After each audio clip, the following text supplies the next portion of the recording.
Morning, pre-Q geographers.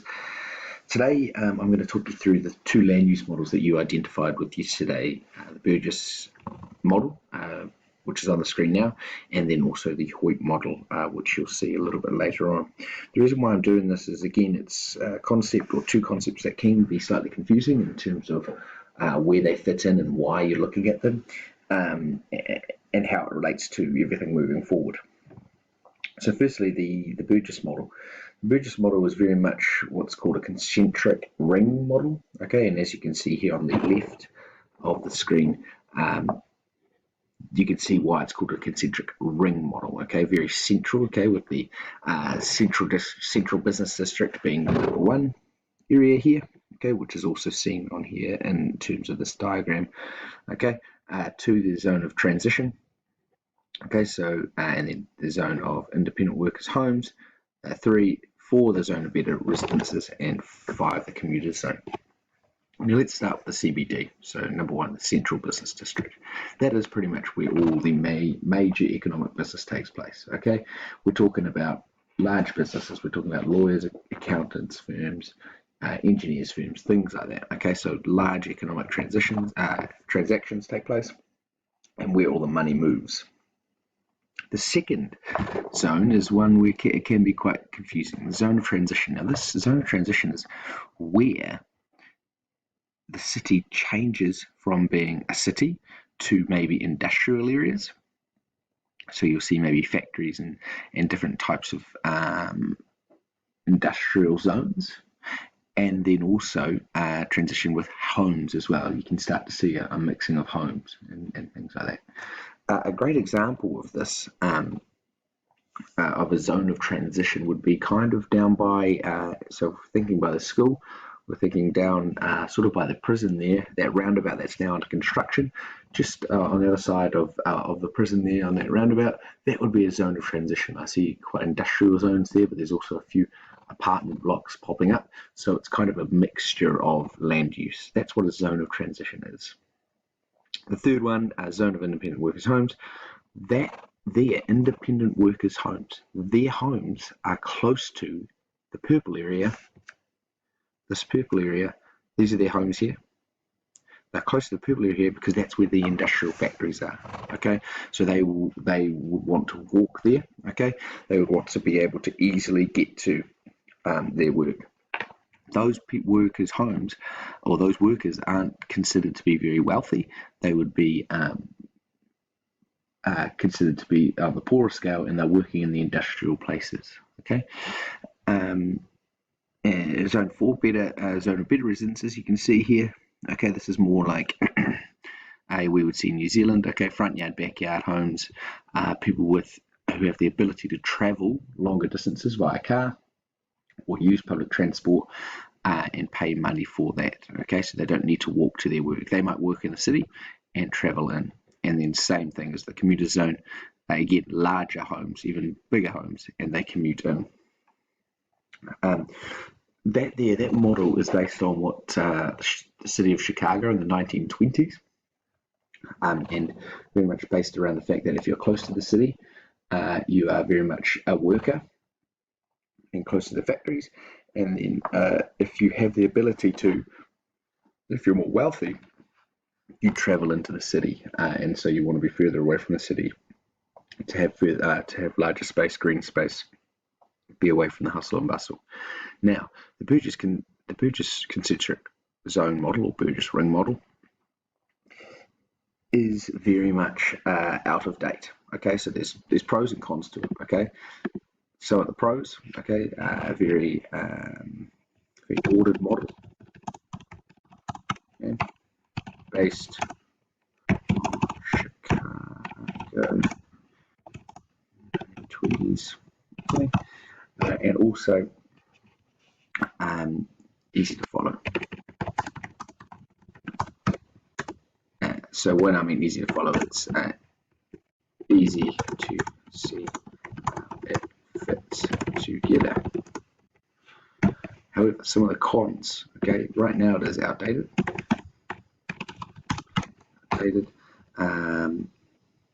Doesn't really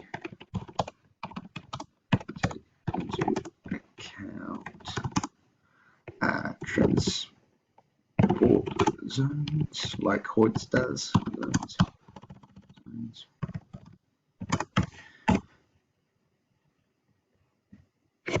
And also outdated, doesn't take into account transport zones. And there was one more that I'm just trying to think of that I've forgotten.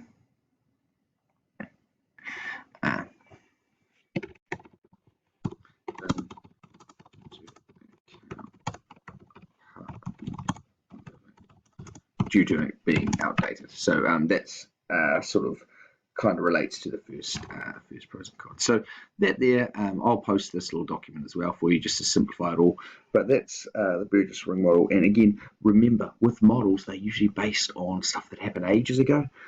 So they're always going to be pros and cons in terms of how they've been created. And one of the cons is always that something is outdated. Okay.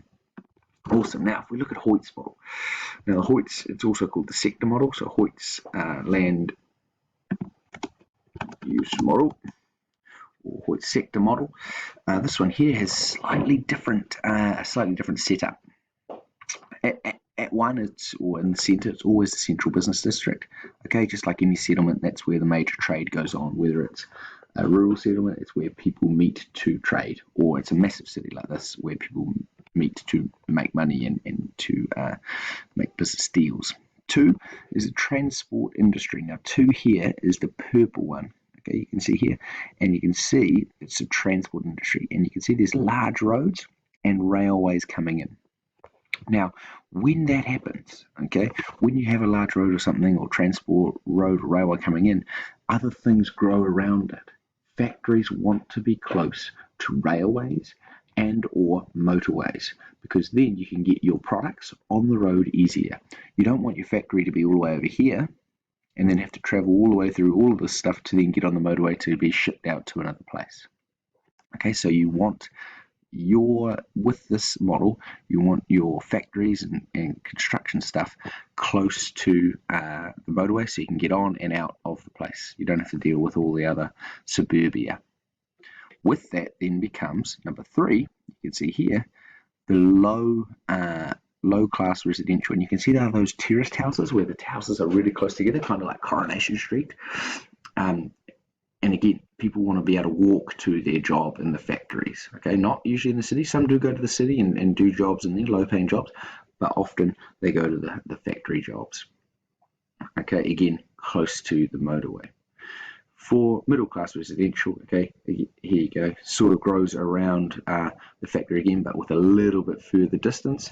And then you have the high-class residential, which is actually away from it all, or tries to get away from it, but also can be close to the city for those commuters that go in. Now, this model very much reminds us of Auckland. Okay, you think about the motorways out to the airport. You think about lower economical areas in South Auckland, Māngere, places like that. Okay, around the motorway there, around the motorway to the Auckland. I'm not saying it's really poor, and I don't mean to be offensive in any way, but I'm just saying that that's the model that we see there.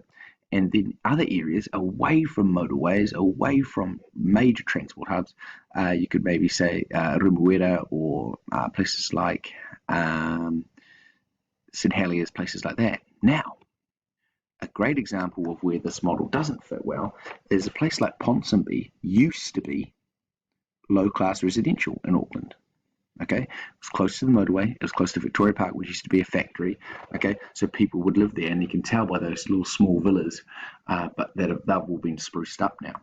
So Ponsonby used to be like this, but now has been rejuvenated, and we're going to talk about rejuvenation later on. Miss Tomlinson's going to be talking about rejuvenation, which is pretty exciting. So that's where it can be, again, outdated. Okay. Also, another con for this model is that it's because of its sector style, okay, it doesn't really take into account transition zones. Doesn't.